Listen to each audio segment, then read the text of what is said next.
We see on the screen, give me a quick comment here that you wanted to touch on this. Right. Either Todd Golden or Kelvin Sampson gets a national title tonight. Right. And in particular for Sampson, I know you want to focus Yes. on him and his long, distinguished career. No Right. disrespect to Todd Golden. He's in the No. national title game, but he's newer Yeah. as a head coach. He's the third-year Florida coach. He's newer as a coach. Sampson has been at this as a head coach for over 30 years. Go ahead. Yeah, I mean, this is one of those things that I am personally rooting for Kelvin Sampson, just for the sake of, and this has nothing to do with my Miami Alliance and my disdain towards the Gators.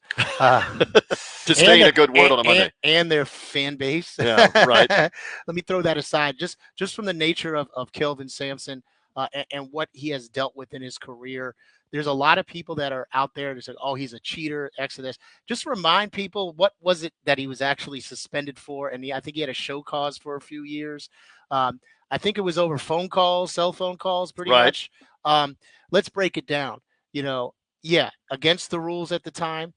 This guy is one of the best basketball minds that exists today, right? He is probably one of the best active coaches today who's yet to win a title. But his pedigree speaks for itself. What he has done in Houston, coming in that program from the 80s. I mean, they were great in the 70s, obviously in the Elvin Hayes era, in the 80s, obviously with Phi Slamma Jamma.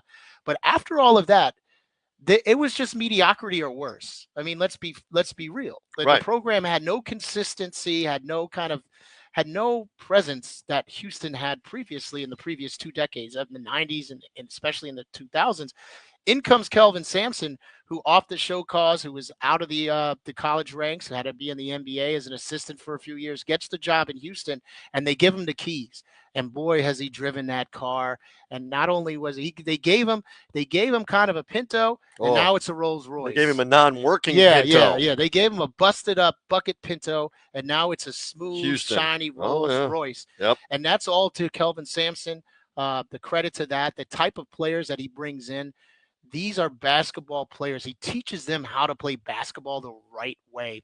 And if you listen to what he's doing and how he speaks and how he handles himself in the press conferences and what he talks about and his reflection on his career and everything like that, it's hard to root against this guy.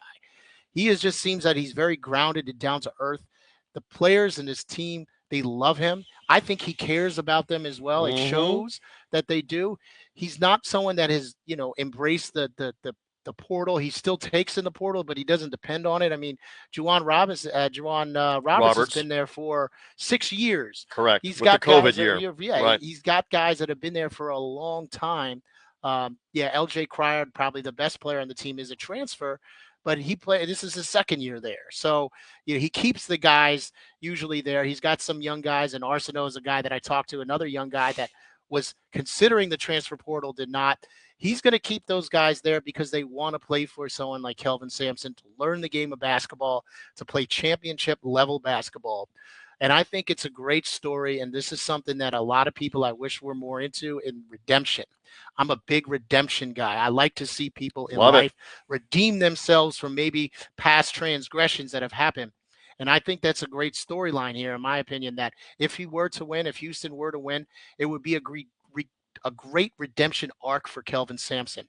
So I'm rooting for that. I like to see redemption, and I would like to see Kelvin Sampson do that. And Houston, as a program, they deserve a national title.